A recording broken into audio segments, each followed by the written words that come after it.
Hello. Assalamu alaikum warahmatullahi wabarakatuh. Good afternoon, learners.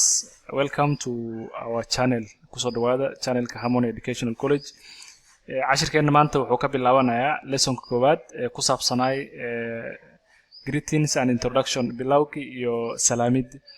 Marka lessonka ugu horeeya waxaan ka bilaabaynaa dialogue ama wada sheekaysi ka dhaxeeya Abdi iyo Hassan. Abdi and Hassan. Dialogue between Abdi and Hassan. wada sheekaysi u dhaxeeya Abdi iyo Hassan. Waxaa bilaabay sheekada Abdi started with hello. Hello.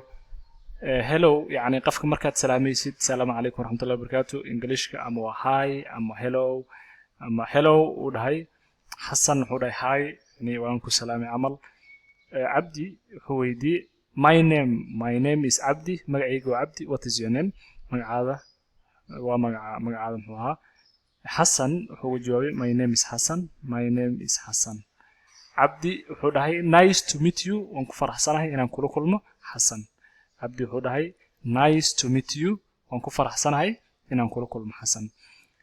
Hassan wuxuu dhahay asagana nice to meet you too. Nice to meet you too Abdi.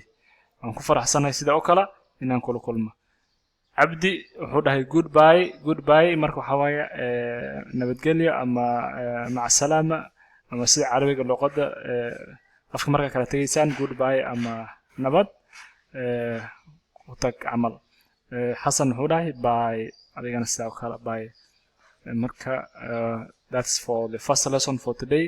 Make sure you subscribe our channel and then at least you go with us one by one, and if in case you will be in need of lessons, you can just get us through that YouTube channel. Thank you.